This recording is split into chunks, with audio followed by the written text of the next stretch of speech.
इस कार्यक्रम में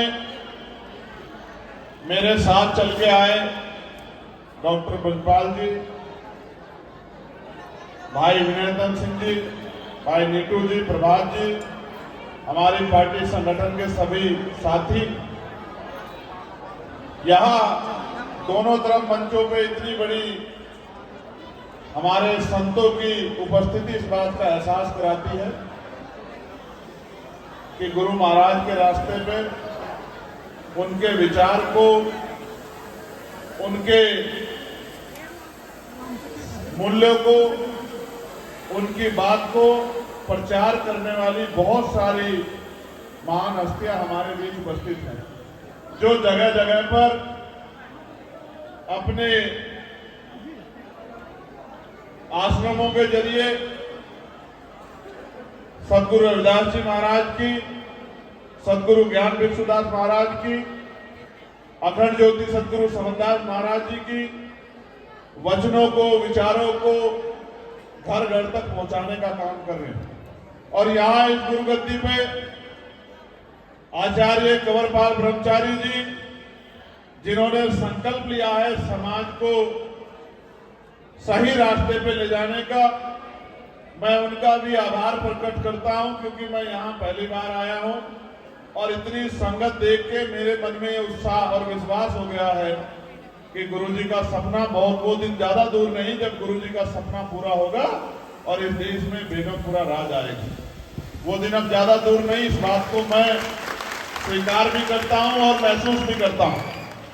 आज इतनी बड़ी संख्या में बड़े बुजुर्गों के रूप में ये जो सदगुरु समनदास जी महाराज नाम लेवा संगत हमारे विभाग के रूप में यहाँ उपस्थित है और बहुत बड़े पैमाने पर नौजवान और मेरी माए बहने जिस प्यार आशीर्वाद के साथ यहाँ उपस्थित हैं, मैं बस दो चार बातें, क्योंकि रास्ता मेरा लंबा है और इच्छा मेरी शिद्दत के साथ थी कि मैं गुरुगद्दी ऊंट जाऊंगा और वहां जाके आपके बीच में अपने मन के विचार रखूंगा।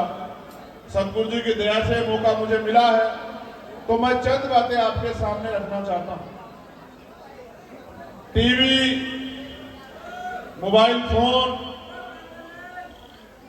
और तमाम तरह के सोशल प्लेटफॉर्म के माध्यम से जो मुझसे मिला भी नहीं है, वो भी पिछले कई सालों से मुझे जानता और मैं भी पूरे देश के कोने कोने में जाके यहां तक जब मुझे मौका मिला तो दुनिया के कोने कोने में भी जाके मैंने गुरु महाराज के विचारों का प्रचार प्रसार करने का काम किया, उनकी बात को आगे बढ़ाने का काम किया। और मैं महसूस करता हूं कि जिस कुल में हम लोग पैदा हुए हैं और हमारे कुलगुरु जगतगुरु सदगुरु रविदास जी महाराज, जिन्होंने 600 साल पहले इस पूरे यूनिवर्स को, पूरी दुनिया को एक ऐसे विचार से जोड़ने का काम किया था जहां उस समय इतना भेदभाव, ऊंच नीच, छुआछूत, गैर बराबरी थी, उन्होंने अपने तप, अपने संघर्ष और जो जीवन का मूल्य उनका था, जो जीवन के उच्च विचार थे, उसकी बदौलत बड़े बड़े जो अपने आप को उस समय के बहुत ताकतवर, बहुत महान पुरुष अपने आप को मानते थे, उनको भी सत्य का मार्ग दिखाने का काम किया।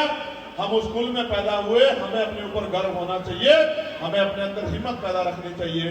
ये हमारे पास बहुत बड़ी उपलब्धि है कि हम ऐसे कुल में पैदा हुए हैं। कई बार मैं देखता हूं हमारे लोग घबराते हैं, परेशान होते हैं, अपने आप को बताते हुए कमजोर महसूस करते, मुझे बड़ी चिंता होती। मुझे ऐसा महसूस होता है कि अभी ये समाज अपना इतिहास नहीं जानता है और बाबा साहब ने भी कहा है कि जो समाज अपना इतिहास नहीं जानता वो कभी भविष्य का निर्माण नहीं कर सकता है। तो आपको अपने इतिहास को पढ़ना चाहिए।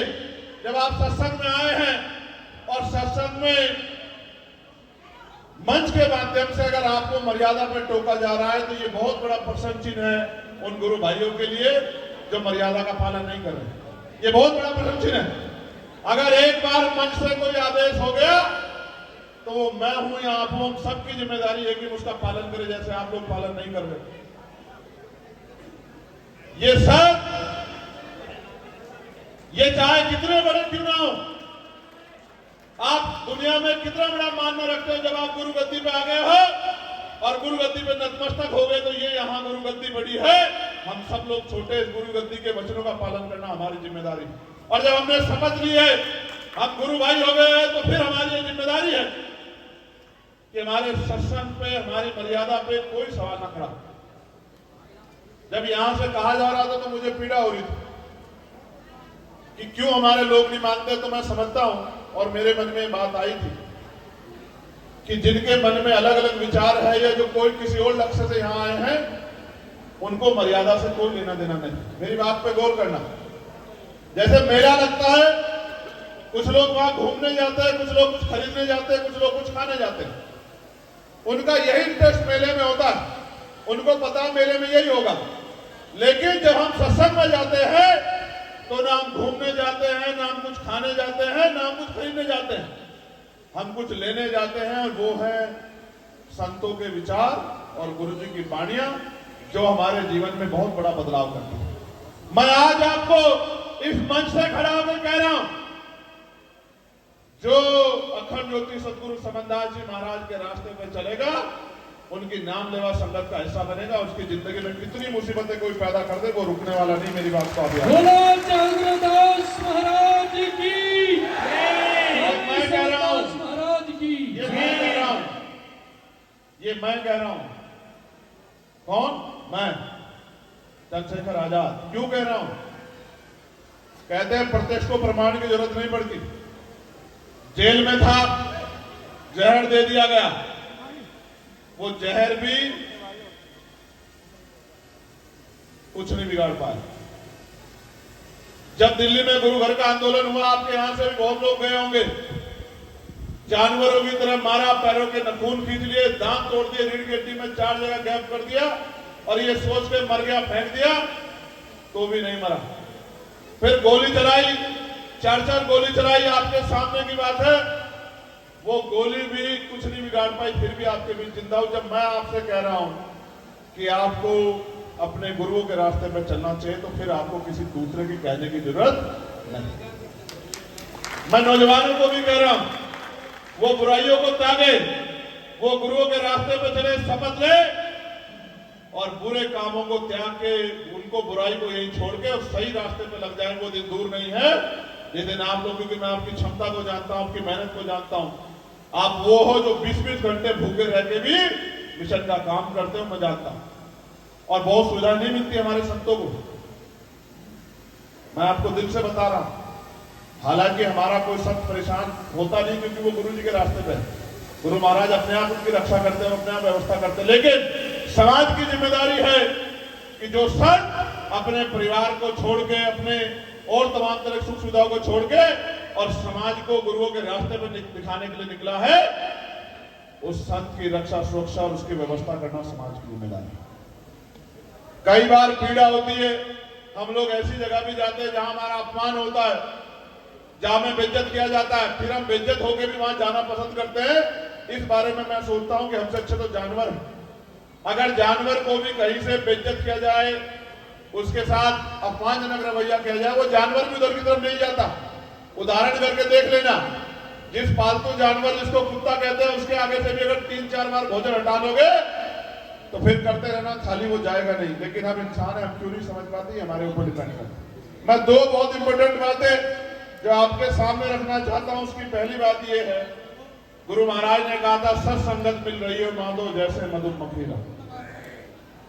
अगर ऐसे रहोगे, जिस तरह से मधुमक्खी रहती है अपने छत्ते में, एकजुट रहती है, मिलकर रहती है, और कोई उनकी तरफ एक की तरफ आंख उठाता है तो सारी मिलकर मुकाबला करती है, एक दूसरे की ताकत बनती है। अगर इस तरह से रहोगे तो किसी में हिम्मत नहीं जो आपके मान सम्मान का खिलवाड़ कर दे, आप पे जुर्म जाति कर ले। मेरी बात को आप याद रखें। और अगर छोटी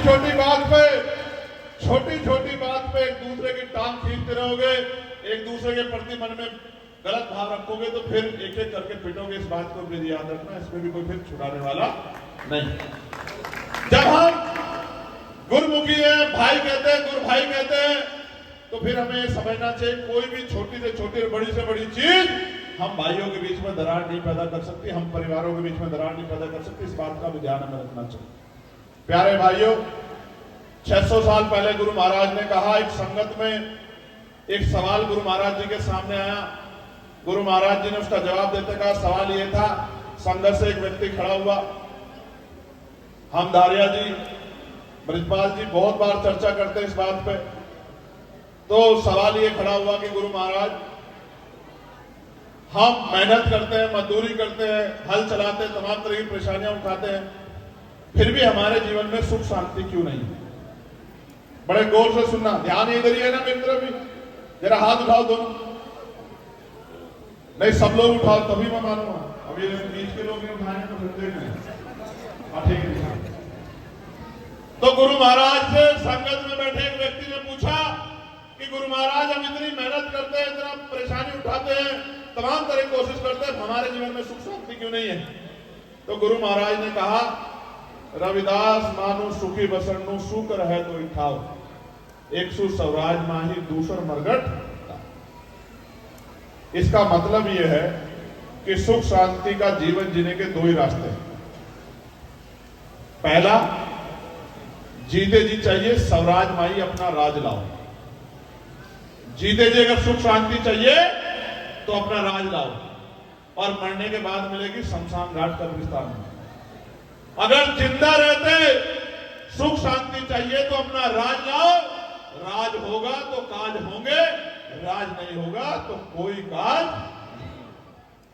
दूसरा, जब गुरु महाराज ने बात कही तो फिर एक सवाल आया कि महाराज जी, राजकाज तो अभी भी है, ये राजे राज कर रहे हैं, फिर सुख शांति क्यों नहीं है? तो महाराज जी ने कहा, ऐसा चाहूं राज में जहां मिले समन्नु अन्न, और छोट बड़े सब सम बसे गुरु रविदास रहे।